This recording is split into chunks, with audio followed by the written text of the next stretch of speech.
Hi and welcome back to the next video about Dockerizing Nest.js. So in the first video we Dockerized the Nest.js starter app, the starter template. You can see the code here and the video link here. And now we go on with the same repository. And in the video 2 we want to add a new docker-compose file where we not just run our basic Nest.js starter Docker file, but we also run within a second container our Postgres database. Then we want to connect with Nest.js to this database, and we want to make some simple post requests to Nest.js and some simple get requests also. And of course, with the connection to the database, Nest.js should be able to save data or get data from it. Let's first have a quick overview over Docker Compose. So it's a tool for defining and running multi-container applications. With Compose, we can use a very simple YAML file to configure all our services that we want to use. Then we can run it with a single command, so just docker compose up or something like this. And we can use it in all our environments like production, staging, development, and so on. And we have a 3-step process here. So first we should define our app's environment within a Docker file, so we can reproduce it everywhere. So this is what we did in the first video, where we made a Docker file for our Nest.js application.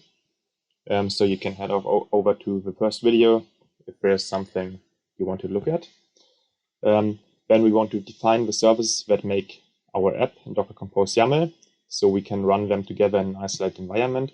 So for example, what we do now, we want to have first run our Nest.js within our Docker Compose, and this should run the Docker file.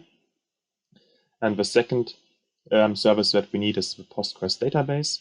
So we want to have 2 services here in our Docker Compose file. And if we run docker compose up, it will build, recreate all the containers that we need and run them. So this is like a basic version of a Docker Compose file. So we have which version of the Docker Compose file we want to use, what services do we need. And if you give it the build, then this will run the Docker file here in this directory where this file is. Here. I think this should be the most for this. So we can now go over and make our own Docker file. So you have seen I zoomed a little bit in because someone recommended to me that I should go a little more into zoom. So we are now here in our Nest.js folder. Now we want to create our Docker file, or Docker Compose file. So we name it docker-compose.yml. Now we have it here. And first we want to have the version 3.8, so the version of Docker Compose at the moment. And then we want to have 2 services that we need. So we say we have services. And then the first service is of course our Nest.js app. So we can see it here. This was our Docker file that we built, that we are able to run our Nest.js application. So we are in our working directory in our Docker or in our container. Then we copy our package JSON, we run npm install, and we run npm run build, and then we run our main file that is compiled before, just with Node. And then this makes everything run. So we want to do this. So we can say, for example, this is our API. This is the name of our service. We name it just API. And we could now do something like image. And then we could specify the name of the image that we are building. And this is like we made before. You can see it here in the Readme. If you build before with Docker, with the Docker file, the image, then you can give it a name. And this would be the name that we could use here for the image. So we can make this like a comment. And we could also say we want to build. And then we have to specify what we want to build. And here we can just say we want to build from a Docker file. And the name of it is Docker file, because this here is the Docker file. And then we of course need a context. This just specifies where this Docker file lies. So here we are in the same directory, so we can just use dot or dot slash whatever we want, and then it searches in the same directory for the Docker file and builds from this. So, and we can also say we want to depend this service on another service. So another service has to go up first. And this is, of course, will be our Postgres service. And this is the name that has the service here in the file. So if we later run it and we don't have specified somewhere around here Postgres, then this will fail. But first finish this here. And we can also make some environment variables for this container. So we could, for example, say we have here our database URL. And this is very simple. So this is our Postgres. You can look this up on the Postgres page. Then with what user or which user we want to connect. So we can just simply name this user, for example, and we just name it the password. We want to connect to Postgres on port 5432. So this is the standard Postgres port to the database DB. And all this is specified later in this Postgres image here. And we can, for example, make some other environment variables, for example, development, or we can say we want to have a port, whatever we want to do. And then we can make ports. And this is like the same that we used in the Docker file. Here we exposed port 8080. And this here will override all ports from the Docker file. And here we just say we want to, the outer world, have port 8080. And inside we are listening to port 3000. And I can, let's first make the Postgres service, and then I will just make you an example what this will do.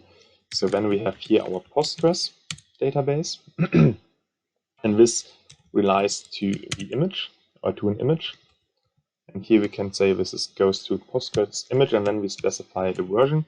And you can also just look this up, Postgres Docker. And then in the Docker Hub, you have all the images that are available, and you can just specify any version you like. So here we are using, for example, 10.4.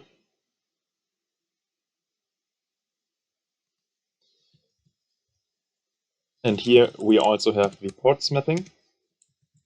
We can say to the outer world we need port 35,000, and inside we want to have the 5432, so the port that we are having here. And then this also needs some environment variables, and you can look this up here. Let's see, where is it? Environment. So you see here, this image uses several environment variables, and you have to specify them. So you, of course, need a Postgres password, and the rest is optional. So this sets the super user password for Postgres, and this is the default user. So we can just use Postgres user, and we just name it user, like the same that we are doing here. Then we set Postgres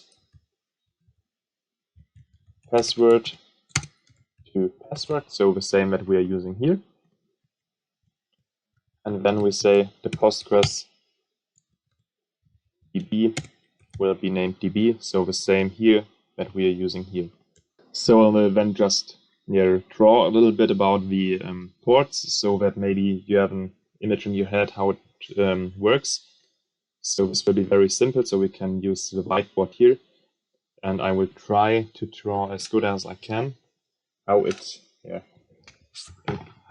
kind of way it works. So for example, we are having like here our host machine.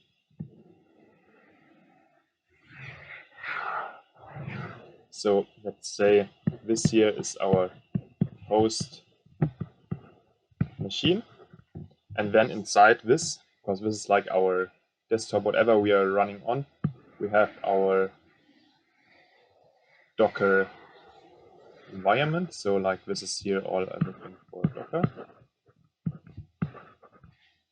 and inside this we have our containers. One here is our Postgres.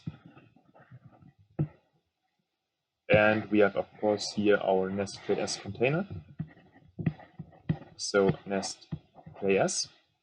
And then here they have like interface. So this here is listening to port 5432, like we specified in our Docker file, or in the Docker Compose. And the NestJS is listening to port 3000. And then we are having here like an interface. So how do we draw it like this? And this is here listening to our host machine, to incoming on port 8080, the NestJS.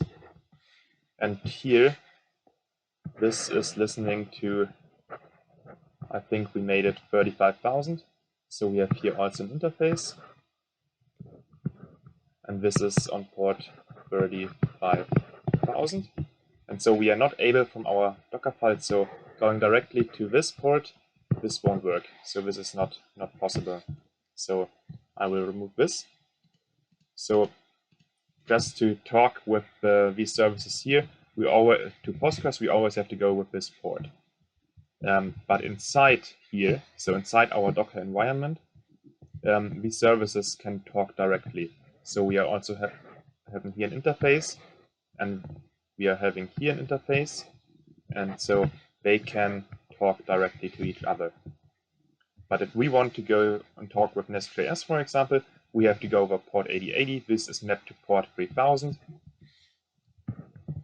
And then NestJS itself can talk to Postgres with port 5432 because it's inside the environment from Docker. But if we want to connect with Postgres directly, we have to use the port 35,000. So we have to do like this. And so if we later want to insert data into the Postgres database, we can either connect with like a service to this here from the outer world, or we just make a request to our NestJS app with port 8080, and this then saves it in the database. And so this here would be the way. So we make this request, then to NestJS, and here, and then everything is returned like here and back here. So let's go back into the code. And now we have everything here that we need. So we have set up all the two services that we need. The first one is built like from the Docker file that we already have. And the second one is our Postgres database. And so what we need to do now is we have to go into our NestJS application and here connect to the database. So for this, we can just go to the NestJS documentation page. And here we have to install some dependencies from npm first. So we need we want to use TypeOrm, and we are not using MySQL here, but Postgres. And the Postgres, one second, what have I done?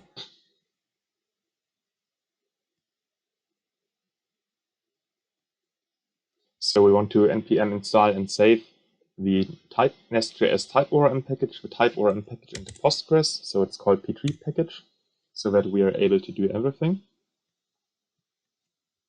And what we also want to do is, because you remember in our Docker Compose file, we have some environment variables. We also want to use them. So we need the NestJS config. And this is also a package that we can install, and then we have access to environment variables. So we can just, when this is finished, call this command. And while this is working, here, so you see now we are done. So now we want to install the NestJS config. Now we can start by adding everything to our code. So first we are here in our app.module, and here we want to make the connection of TypeOrm to our database. So here we say we want to be TypeOrm module, for root, and this needs to be imported from TypeOrm module from nestjs TypeOrm. And here we have some options how to configure it. So the type that we are connecting to is Postgres. The URL that we want to do is the URL that we specified in our docker-compose file here. So we don't store any data here inside our component. It's just an environment variable. So we say we want to have process.env and then the database URL, like we named it here. So the database URL.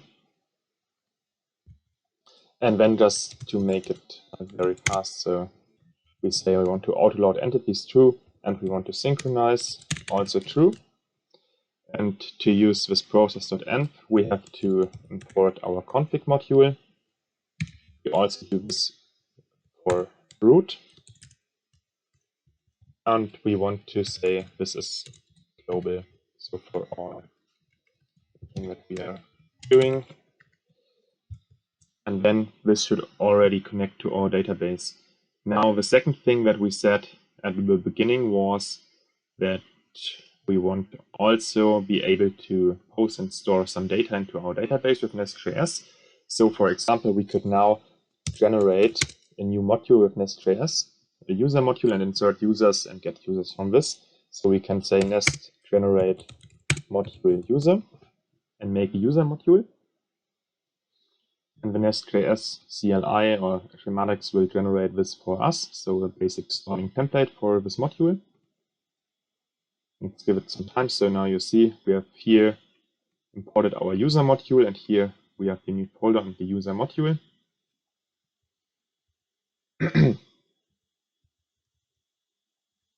And then inside our user module, we can make a new folder, and let's call it models. And here we say we want to have a user entity. And we want to have a user interface. And the interface is just very simple. So we want to export interface user interface. And this is just the ID from type number and the name from type string. And then our entity, we can just say we want to export the class user entity. We can annotate it with entity from TypeOrm. And then this is just having the ID number and the name from type string. And we annotate it with primary generated column the ID. So this is our primary column. And this here is just our column name. And we have our user entity here. We have our user interface. And now we need our user service. So we can cd into our user module. So we go into source, we go into user, and then we say nest generate service user.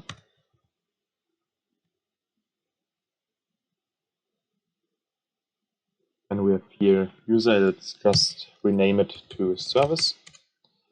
And we have here our user service.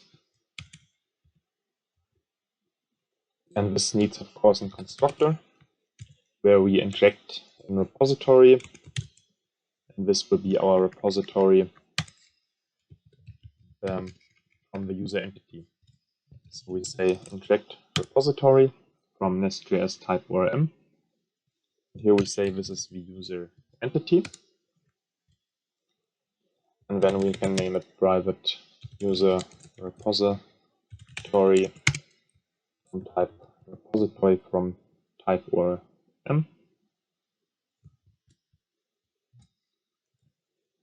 And this is also from type user entity. And then we can use it. And so we want to make just two simple calls. So one, we want to add a user. And this is just getting a user from user interface type. We want to return an observable.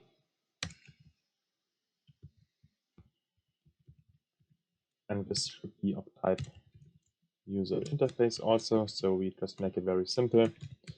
And since the repositories from TypeOrm are normally not returning an observable, we have to convert this to an observable. So we call user repository.save and save this user to it. And the second function that we need is we want to find all users that are in the database. And this is also returning an observable. And this is an array of users. And here we also say we want to return from, and we say user repository.find, which returns all. And so the service is finished. And the second thing that we need is the controller, so that we map some endpoints. So we are here, and then we can just say nest generate controller, and we say also user.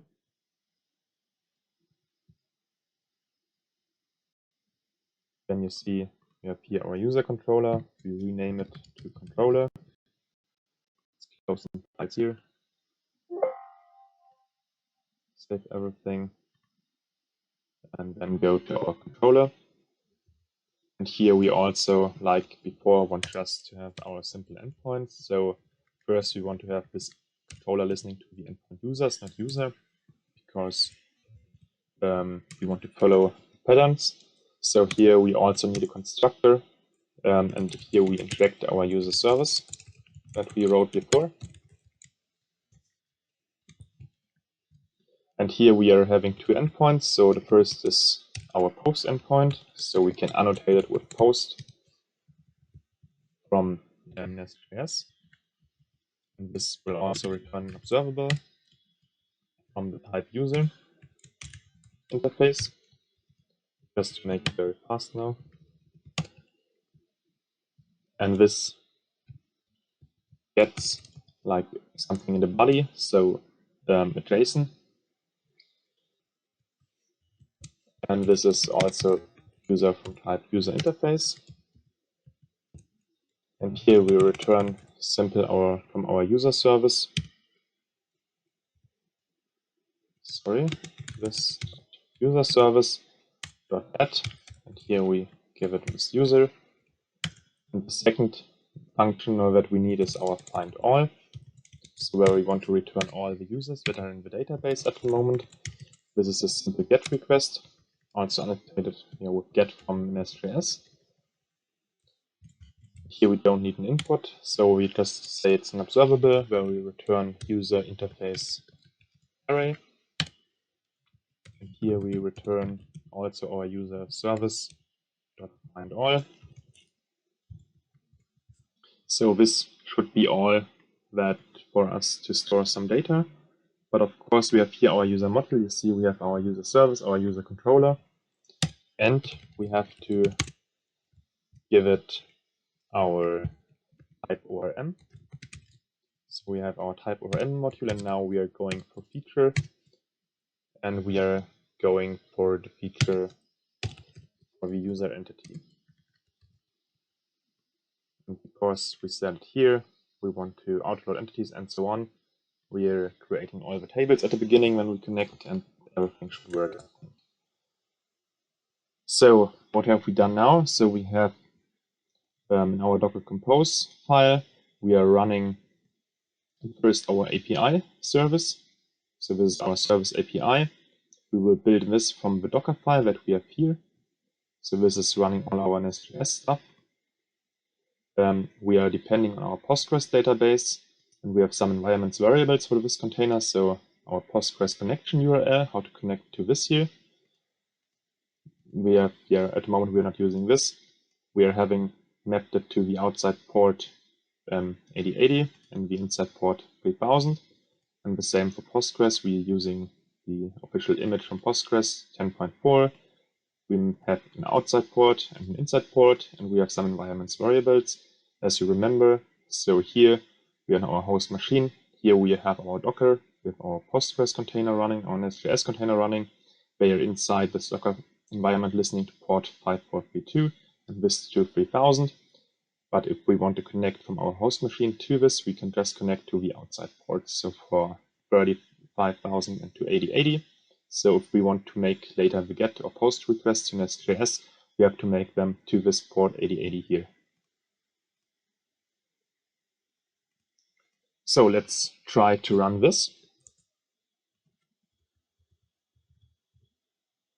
So we can close everything here. Let's open the terminal. Let's go to our docker-compose file. So we have to go up and go into the directory where we are. So we are here in our directory, so we clear it in our nestjs-dockerized directory, and now we can just say docker-compose up, and this will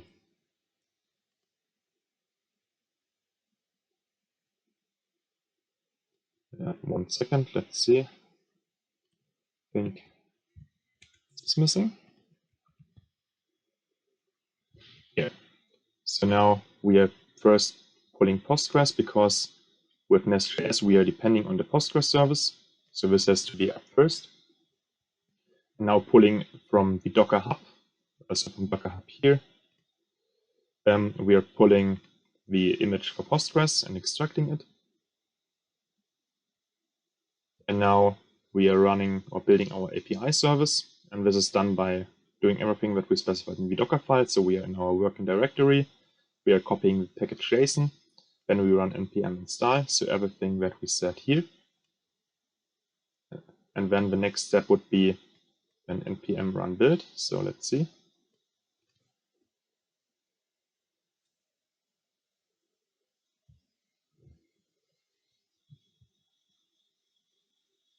It can take a while.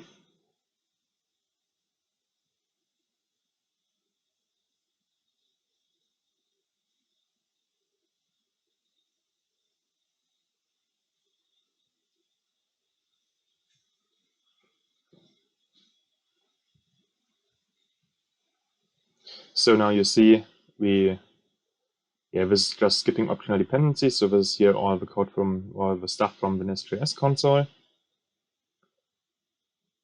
And now it will build all the NestJS stuff. You see here, we have run npm run build. And now this runs nest build and will build all the files that we need into our dist folder here. So inside this. So now it's starting everything. So 1 second. Let's see. Okay, so we will scroll to this. So here, after we build everything from NestJS,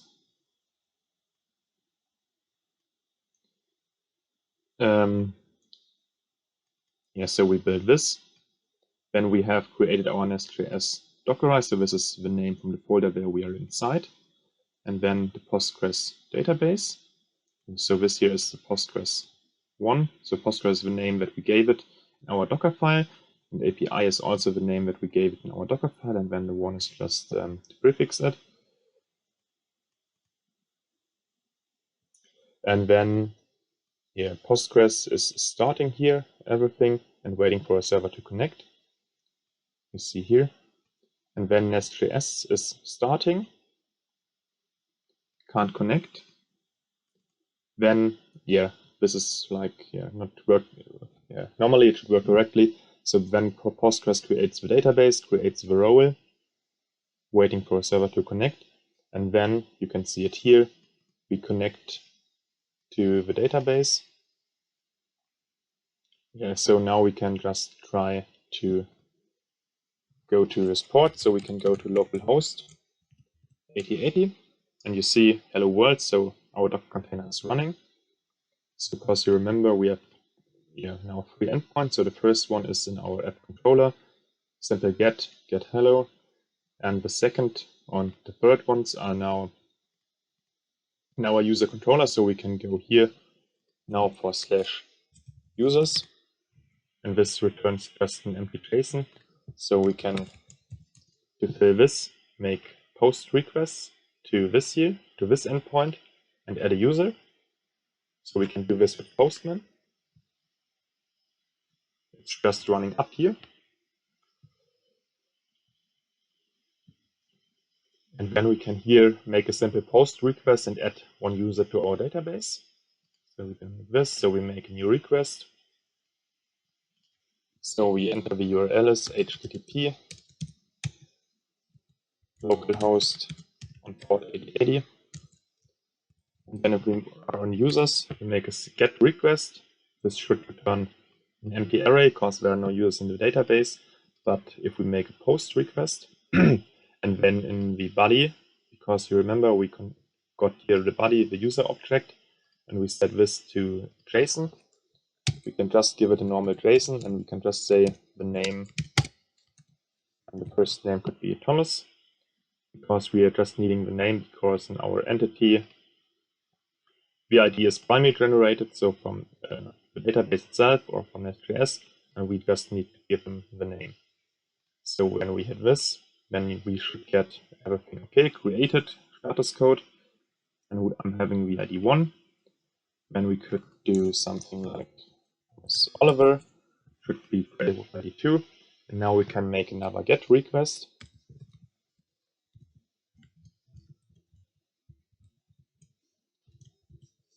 To the users endpoint, and this should return 2 users. So you see it here, we have our array from 2 users that we just created. And of course, we can also hit this here in the browser, and you see we then get returned JSON with 2 users.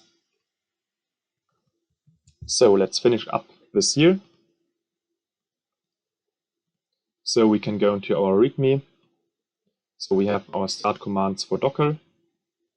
And now we can add a new section, start commands for Docker compose file. And this is just build, rebuild,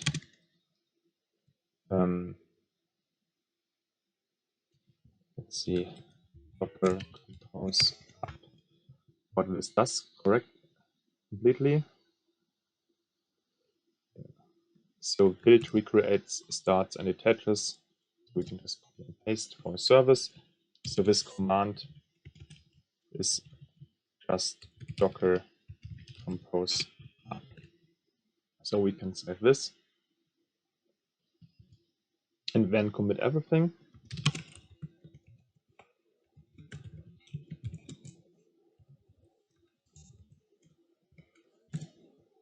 And let's say we added docker compose file and connected NestJS to a Postgres database, and we also made to send to endpoints to post and get data.